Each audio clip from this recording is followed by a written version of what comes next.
Hi everyone! Guess what? Jordan said something! And guess what? It was stupid! Let's have a look. Now we begin a new chapter of spirit science with a story and a lesson from an unexpected place. A respectable source within the relevant part of the scientific community? To begin properly, we must pay a proper debt of gratitude to our friend Drunvalo Melchizedek. You said unexpected. A great deal of the wisdom shared in season 1 of Spirit Science was all provided to the world by him in the ancient secret of the flower of life. Yeah, like Jews being from space. Information he supposedly got from an Egyptian god who was also the king of Atlantis. Jordan, he's insane, or high, or probably, in my opinion, making it all up. He's an author. He's trying to sell books to gullible morons like you who will lap up anything as long as it makes them feel warm, fuzzy, and special. That's what the New Age movement is really all about. Selling useless junk to gullible morons so you can roll around in cash while condemning capitalism. Early on his spiritual journey, Drunvalo was visited by 2 angels. Well, of course. They told him to go into a quiet room where he wouldn't be disturbed and enter into a meditation. Longtime viewers will know that this means consume large amounts of hallucinogenic drugs. Then they lifted his astral body from his material form and they headed into outer space. So pretty high. And eventually passed a spherical membrane of energy that is about 440,000 miles away from the Earth. What? Which is a particular field relative to the life force of our planet in space. I have no idea what any of that means, so I really hope you're going to explain. Once they passed this membrane, he saw something unbelievable. Why am I not surprised? A huge, motionless vehicle that was about 50 miles long. It could not be detected from Earth due to the technology the beings on board were using. He said that it looked like a big black cigar. So the whale probe from Star Trek 4? On one end, there was a huge opening pouring out with light. And as they got closer, he was sucked inside and found himself meeting these beings there, both male and female. Space Jews? He learned that they were Sirians. Sorry, force of habit. From the star Sirius, the closest star to our own. Sirius is not the closest star to the sun. Its claim to fame, if you will, is that it is the brightest star in the sky as seen from Earth. Except the sun, of course. The closest star to the sun would be Proxima Centauri, 4.2 light years away. The distance to Sirius is 8.6 light years. Also, Sirius is not a star, but a binary star system, consisting of the white main sequence star Sirius A and the white dwarf Sirius B. There are no known planets in the Sirius system. Sirius B actually dips well into A's habitable zone as the stars orbit each other, meaning that any planets around either star would have highly unstable orbits. If there ever were any planets there, they were probably ejected within an astronomical moment of their formation. This leads to the inescapable conclusion that there is no way there could ever have been life in the Sirius system. Everything in the ship was white, with no other colors. The rooms were seamless, and all forms on the ship came out of the floors, walls, and ceilings naturally, and it was like an art gallery everywhere he went. But what's more interesting, all of these shapes were the technology of the ship. Okay, again, what? The ship had no moving parts, you see. Just these shapes emerging out of the walls and floors and ceilings. These beings were so advanced, they reduced their technology to shape, form, and proportion. And all they had to do was connect with the shapes in their hearts and minds. And through them, they could do anything. This form of technology today we call psychotronics, but it's still considered in the mainstream to be a theory which has never been done, at least by us. Technology with no moving parts that responds to thought is, well, I guess it falls into that category, you know, any technology advanced enough is indistinguishable from magic. But if we take this literally and assume that you're talking about a magic shape that simply by virtue of being that shape will develop psychic powers, then of course this is completely ridiculous. You're talking about technology that performs a function without having a mechanism that lets it perform that function. That's not just indistinguishable from magic, that is magic. Wow, their technology is so cool! But the angel stopped him. No, you don't understand. That's not the understanding we want you to have. Suppose your body gets cold in this room. So you invent a heater and some kind of energy source. Then you put the heater in the room and the heater heats the room, and then you yourself get warm. Right, that's the point of technology. We identify some problem that we want to solve, something we need or something we want to fix. We figure out a way to fix it by making use of our knowledge of how nature works. We fix it and thus improve the quality of our lives, at least in some way. Alas, what the angels revealed was that to do this actually makes us spiritually weaker. Why? Because in doing so, we forget our connection to God. You could have heated the room or your body by your own inner essence, but instead, you gave your power away to an object. The angels projected to Drunvalo that as any civilization makes more and more advanced technology, if that's the choice they make, they separate themselves out further and further from the source of life. Jordan, stop. Seriously. Look, all religion opposes progress. In religion, it's bad when the suckers have good lives, because it's when your life is bad that you get desperate enough to turn to religion.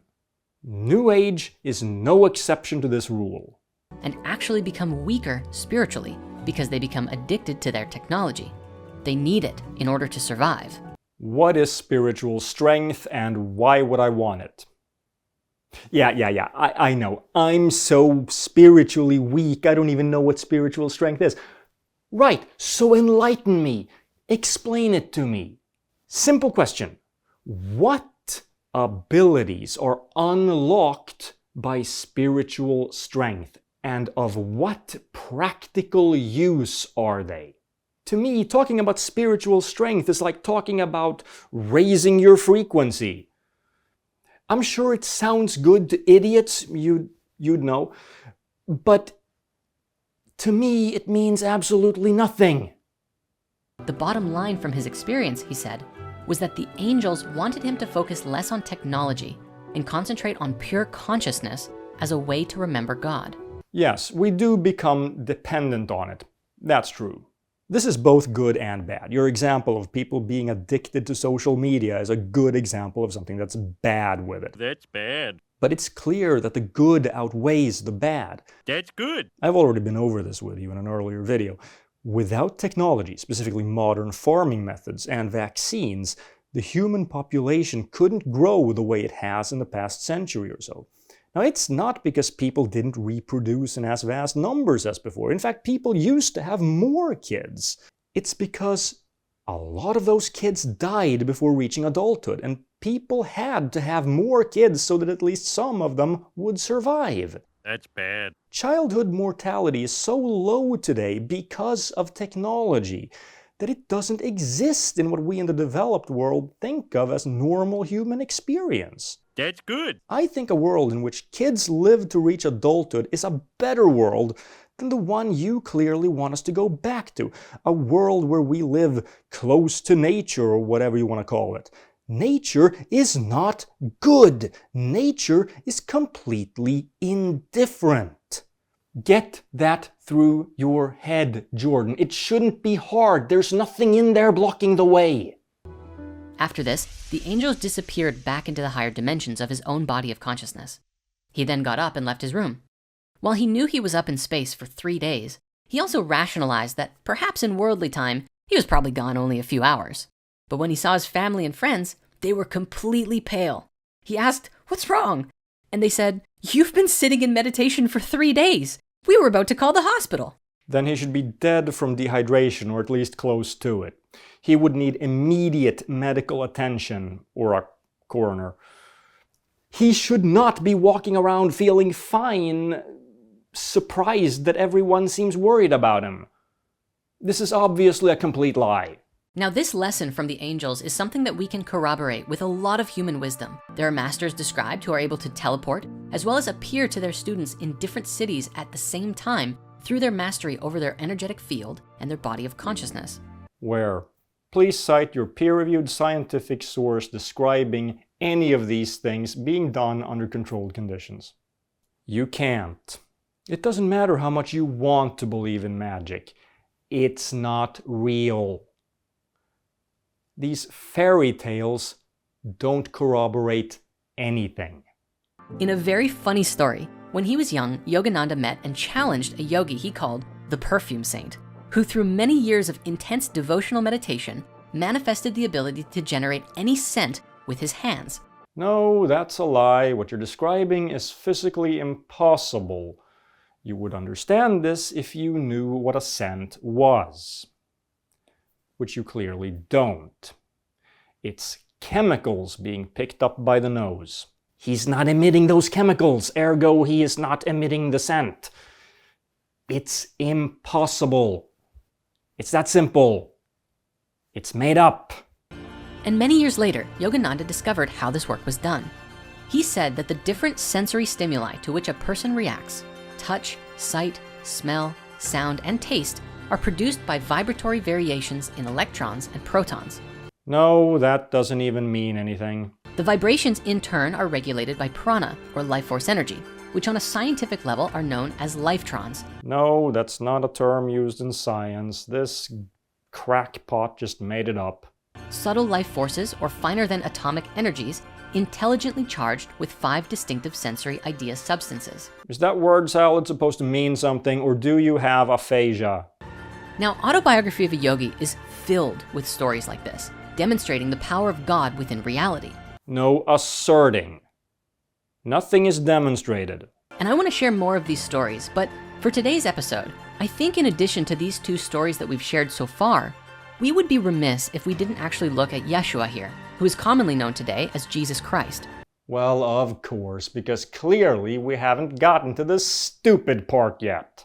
Yeshua knew the latent power of the human soul and what was possible when our ego and lower self is fully integrated with our higher self and God. But it was just a matter of time, about 2,000 years, for us to really figure all this out. But just figuring it out and understanding it intellectually doesn't necessarily mean that we're ready for it yet. Of course not. And that's always the case with lies like this. It's always going to happen soon. We will reach the next level of consciousness soon. The age of Aquarius will begin soon. According to Christians, the end of the world is coming soon. It's called stringing the suckers along. And if we become so attached to our technology and ignore the call of the soul completely, then these stories will remain just that, stories. Of course, because that's all they are. And they will still be just stories, even if we abandon technology and let our kids die of starvation and easily preventable diseases. The only difference is our lives will be worse then. You call this spirit science, but not only don't you know what science is, you hate it. You want to destroy it and everything it's given to us because you believe in this crazy idea that life is better when we live as nature intended, or whatever you want to call it. Jordan, we tried that. We didn't like it. Once we learned how to make things better, we did.